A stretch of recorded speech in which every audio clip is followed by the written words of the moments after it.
When Joe Rogan and Tom Dillon sat down for their podcast, no one expected Ellen DeGeneres to become such a major topic of discussion.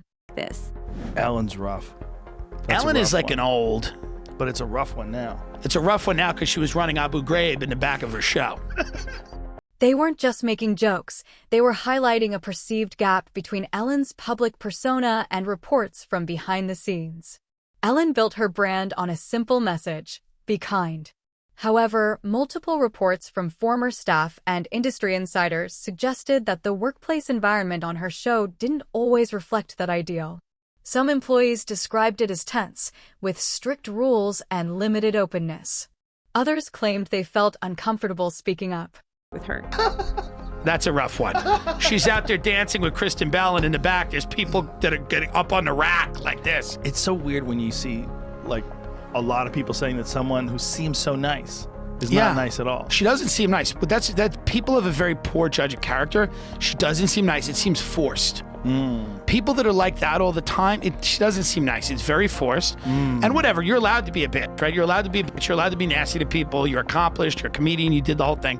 What you're not allowed to do is have a Guantanamo Bay situation in the backstage of your show where everybody's walking around afraid for their life, and it's like Abu Ghraib where they're hooked up to wires and they dogs have like around them. Yeah, she's got dogs and hoods. If an intern's late, they have a hood on. I don't support that. That's just me. Yeah, I'm with you. Very few people publicly challenged her image, but when they did, it drew attention. One moment that stood out involved Dakota Johnson. During an interview, Ellen joked about not being invited to a party, but Dakota corrected her on air. It was a small exchange, yet it subtly revealed how narratives could be shaped in real time. Happy belated birthday. When was your birthday? It was October 4th. October 4th. You turned 30. I did. And how was the party? I wasn't invited. Actually, no, that's not the truth, Ellen. You were invited. Last time I was on the show, last year, you gave me a bunch of about not inviting you, but I didn't even know you wanted to be invited. Well, who doesn't want to be invited to a party? Well, I didn't even know you liked me. Of course I like you. You knew I liked you. You've been on the show many times, and don't I show like? Yeah, you do. Yeah. But I did invite you and you didn't come, so. This time you invited me? Yeah. Are you sure? Yeah. How do you know? I don't think so. Ask everybody. Ask Jonathan, your producer. Who said you were? I was he's invited? right there. Why didn't I go? I don't know. Was it?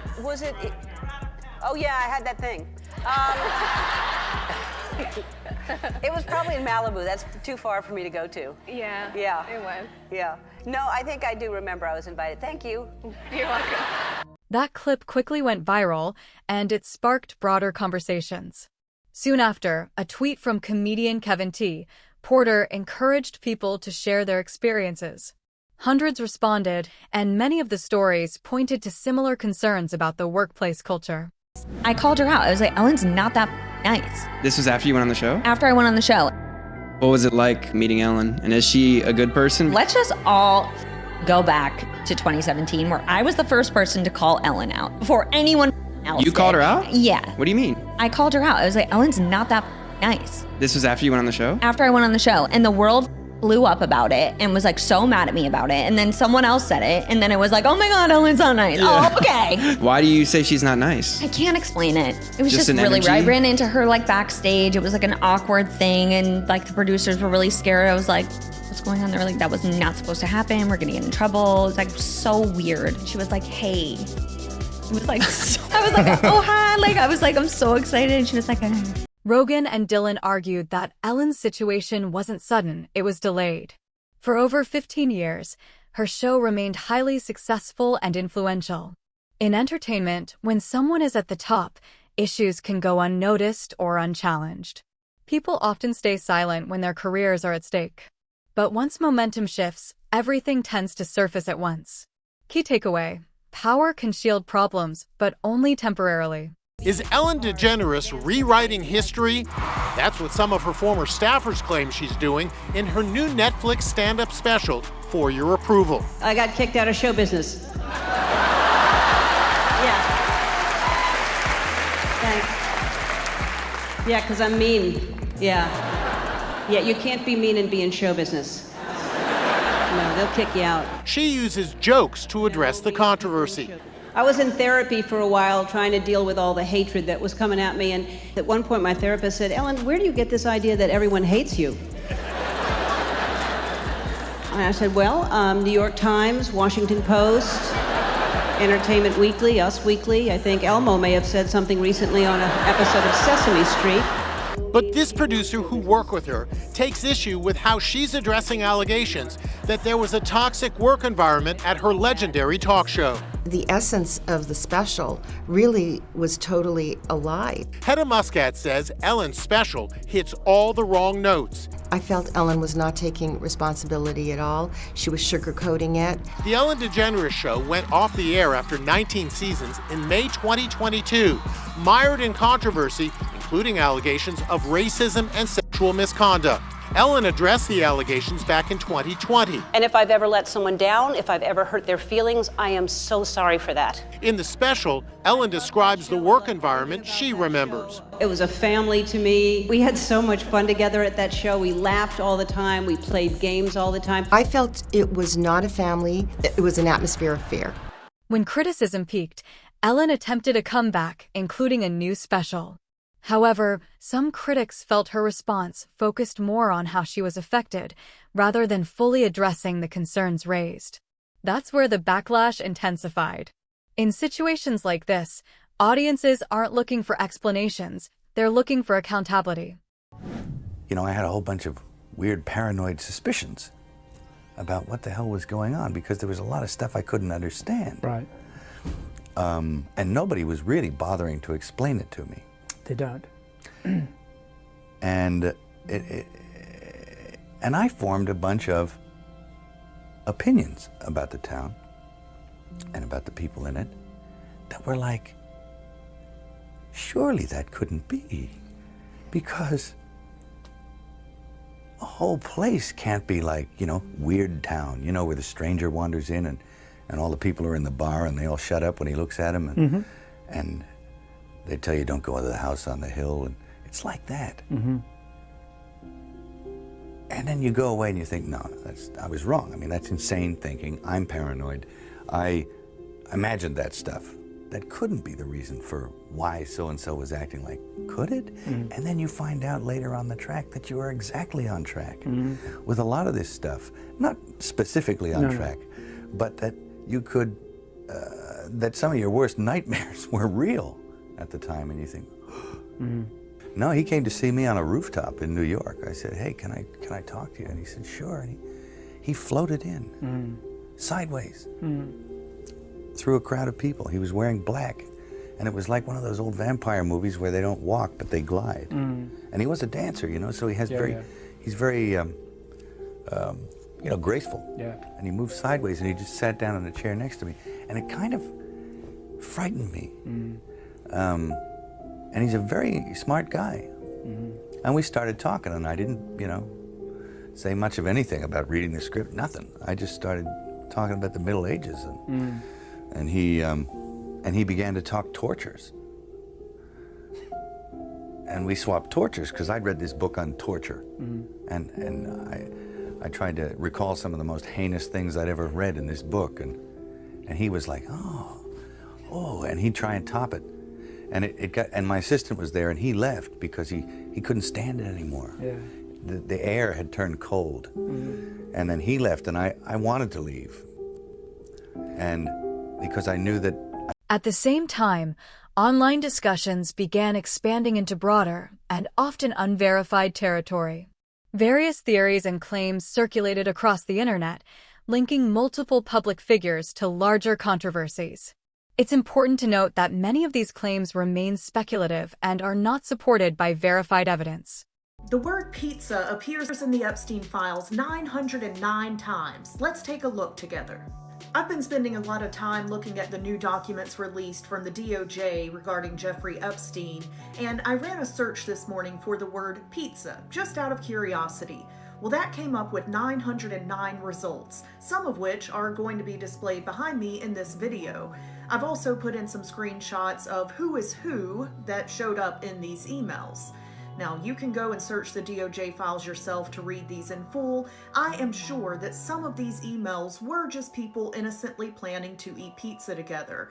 But I do have to question some of them, especially when they are having someone who has a redacted name set up a time to have her butt molded so that they can create a pizza mold where they will bake pizzas in the shape of her butt. You can see them here at some point, but you can also, again, search the DOJ files yourself. Don't take my word for it, anyone else's. And just for fun, I ran searches of other foods, and the ones that I searched didn't get mentioned 909 times or anything close to it. Now, the word banana was mentioned over 300 times, but a lot of those were like ad emails that were coming to Jeffrey from Banana Republic, so nothing really to dive into there. But the pizza stuff, I really encourage you to read the things behind me, take a look at the people who were saying these things, and just tell me what you think. Do you think these 909 mentions of pizza were totally innocent? Separately, the case surrounding Jeffrey Epstein brought forward numerous testimonies from victims. Some individuals described how difficult it was to speak publicly about their experiences, often under intense scrutiny. She's worse than Epstein. She did things even worse than Epstein did. She was vicious, she was evil, and she was a woman. Her lawyers have said Ghislaine Maxwell is not a Jeffrey Epstein, that she has been a victim of media spin. They're doing their job, but I know that woman. I've known her really well. Put it this way. Epstein was Pinocchio, and she was Geppetto. She was the guy controlling the strings. Jeffrey. Yep, she was pulling the strings. She had his money. He had her contacts. But Ghislaine was much more conniving and smart than Epstein ever was. Virginia Roberts Giuffre says she first met Jeffrey Epstein and Ghislaine Maxwell when she was just 16, and alleges that she was forced to have sex with Britain's Prince Andrew on 3 separate occasions. She was 17 at the time. He has denied that and says it's possible this picture with his arm around her waist was doctored. Is there any way you could have had sex with that young woman or any young woman trafficked by Jeffrey Epstein in any of his residences? No. Prince Andrew should be panicking. He knows he's guilty. He needs to be held accountable. We need to show the world that the rich and the mighty can fall too. Do you think that Ghislaine's life is in danger? Absolutely. If she squeals on some of the people that she has videos on, they won't be happy with her talking about that. And when you say that she has videos, or she has knowledge of videos that exist about people like who? People well-known names? Very well-known names. The government officials, the politicians, the royalty, they were taping everybody every moment when you walked into the New York mansion, to Palm Beach. Everything was being filmed. Do you think people knew they were being taped? No. No. I do not. Not at all. Giuffre alleges Maxwell and Epstein were blackmailing the wealthy and the powerful. One of the most well-known voices connected to the case was Virginia Giuffre. She alleged that she was trafficked and introduced to powerful individuals at a young age, including during visits to Epstein's private island. Her claims contributed to increased global attention on the case. She goes on to be repeatedly abused by Epstein, by Maxwell, by a number of people in their circles.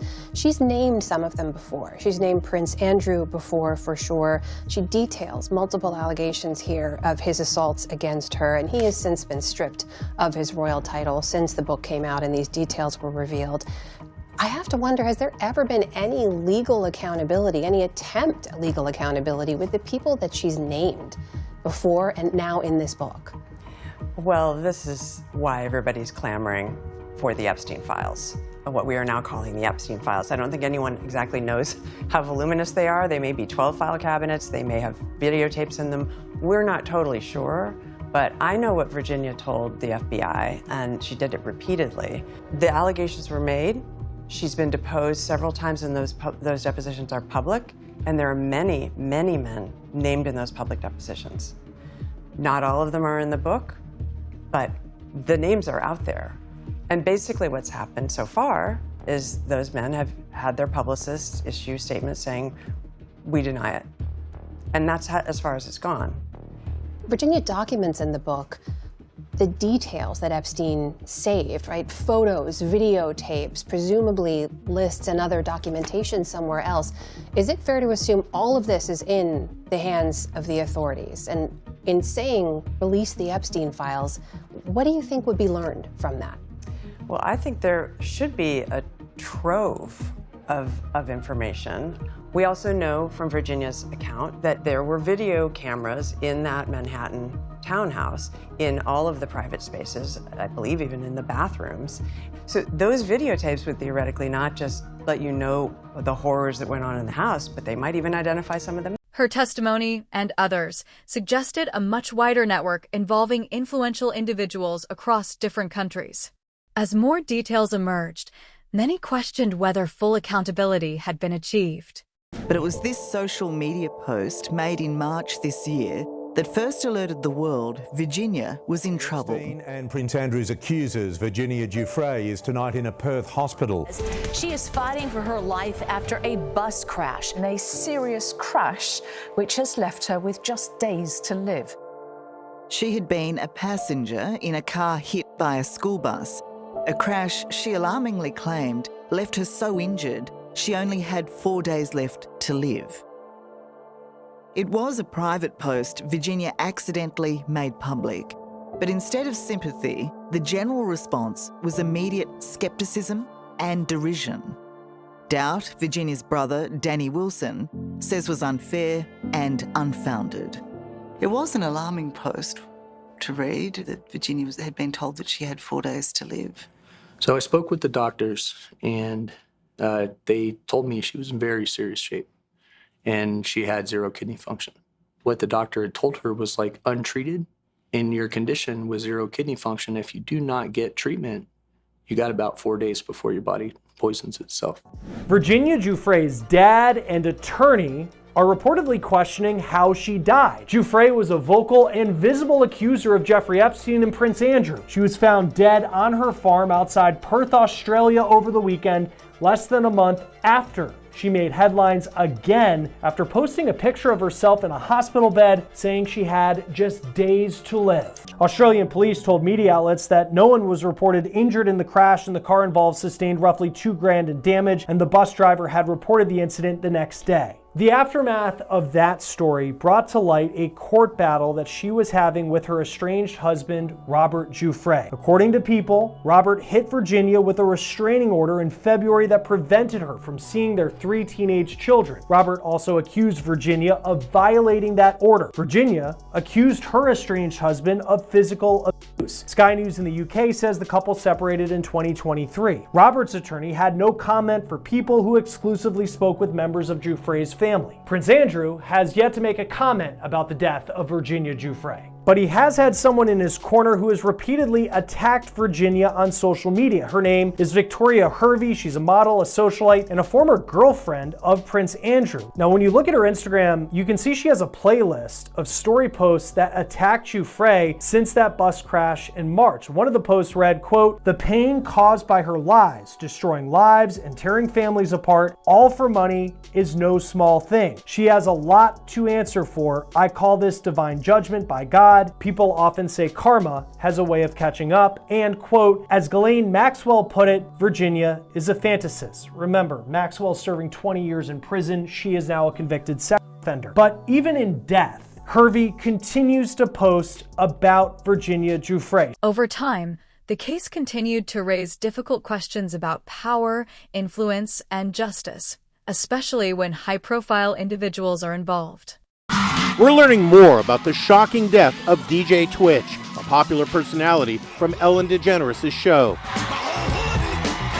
DJ Twitch was found at this Los Angeles motel with a self-inflicted gunshot wound to the head. A maid reportedly discovered the body in the bathroom after she went into the room after checkout time in order to clean up. In light of all of the attention, the motel is shutting down until next week. This maid says she cleaned the room after his body was removed. We cleaned the room, but it was really upsetting. I prayed for his family. The father of 3 reportedly left his home in Encino, California on Monday and walked to the motel about a mile away. His wife, fellow dancer Allison Holker, reportedly became concerned when she didn't hear from him by Tuesday. She went to this police precinct seeking help. About the same time, a shooting was reported at this motel. They were a happy couple who just celebrated their 9th wedding anniversary on December 10th. His wife posted this touching tribute video, writing, "I feel so blessed and loved." Just the day before his death, they posted video doing what they loved, dancing. Twitch, whose real name is Stephen Boss, was also named executive producer on Ellen's show in 2020, following allegations that the talk show host sometimes mistreated her staff. You gave me a place where I can just be myself. I love you so much. We love you so much. And this just surfaced video is now taking on special meaning. It was recorded on the last day of Ellen's show. It shows Twitch listening as another executive producer, Andy Lassner, speaks to the forlorn staff. It's okay to be sad and to reach out to each other. He's always a part of my life, and Today, Ellen posted some of her favorite moments with Twitch. Right now, what I want to do is remember all the love and laughter I had with Twitch. It includes him getting a body wax and his mom sitting in the audience. Twitch's mother was seen arriving at his home yesterday along with his mother-in-law. His untimely death is generating an avalanche of condolences. Meanwhile, Ellen's career also saw major changes. Her long-running show came to an end following the workplace controversy. Shortly after, she stepped back from the spotlight and shifted her focus away from daily television. Infamous sex offender Jeffrey Epstein used the secluded island to both wine and dine the rich and build a trap where women and children as young as 12 describe sexual abuse and trafficking. The girls and young women who went on the island were basic prisoners. You couldn't leave. A CNN review of thousands of videos, photos, and emails in the DOJ files, written testimony from victims, and satellite imagery paint the clearest picture yet of how Epstein transformed this island into an elaborate crime scene. The files show the signs of abuse captured on camera. It was just for Jeffrey's amusement. Powerful guests publicly and repeatedly say they didn't see this abuse, but it was so obvious and bold, according to one victim, that anyone spending significant time at any of Epstein's residences would have clearly been aware of what was going on. To do what he planned, Epstein used the island's seclusion. This is my swimming pool. No one's allowed to dock here. My beach. Helicopter or boat were the only way visitors could get to the island he purchased for about $8 million in 1998. In 2002, satellite images show the island, Little St. James, was barely developed. Just one main house here and a few small buildings on the northern tip of the roughly 70-acre island. Over the next 2 decades, you can see Epstein's building spree as he transformed it into a luxurious vacation escape, expanding the main home to the north. He built a larger pool, new cabanas, upgraded rooms, a dental office for some unknown reason, and this unusual-looking building, referred to in the files as a temple. He also bought a $300,000 antique desk and statues worth about $100,000. As Epstein developed his getaway, he wrote repeatedly in emails to business and government leaders, "Come visit me on my island." As public attention moved between different stories, one pattern became clear. Many victims in high-profile cases described being young, vulnerable, and drawn in with promises of opportunity, only to face exploitation. Would you consider a pardon or a commutation for Ghislaine Maxwell if she cooperated? It's something I haven't thought about. It's really something. It's something I'm allowed to do it, but it's something I have not thought about. As the president spoke, Maxwell was meeting for the second day in a row with Deputy Attorney General Todd Blanche, who until recently was Trump's personal lawyer. Trump once socialized with Maxwell and Epstein. When Epstein was arrested in 2019, Trump said they'd had a falling out and hadn't spoken in 15 years.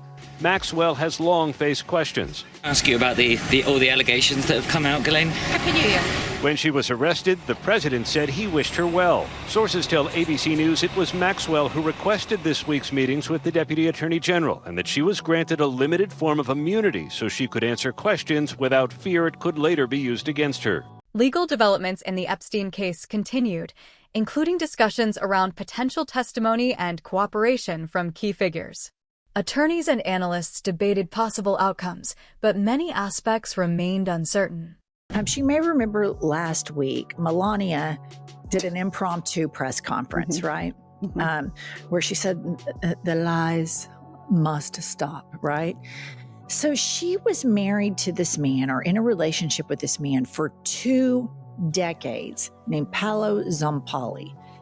This guy is cankles deep in the MAGA world. They have a 16-year-old son together. The evidence that I have found goes as follows. Amanda Ungaro came to the United States 30 years ago on the Lolita Express with 30 other models. And she ends up in a relationship with this guy. And let me show you how embedded this man is in MAGA. Here he is with Lil Smokey. Here he is with Peter Thiel. Here he is with Little Marco. And here he is with Pam Bondi, who now MAGA has discarded. Here's what's really should normally be president-ending scandals. And this just gets buried under all the crap that this man does. So Pumps, this Zampalli, that guy who's doing all those Instagram posts with all of those wackos, he's in a custody battle with this really close friend of Melania's, Amanda Ungaro. And he doesn't want to lose his custody battle, so he calls his friends in the Trump regime and has her detained by ICE. And she says it was a hall with more than 120 people. The floor was wet. There were no windows, 4 days without seeing the sun. I came out infested with lice. So this woman who hung out with Donald Trump and Melania Trump for decades because she's getting a divorce, he just calls Trump and says, hey, I need for you to get her deported. Part 14. In the end, this entire situation highlights a larger theme. Public image and reality don't always align. Whether it's entertainment, media, or politics, accountability often arrives late, but when it does, it can change everything.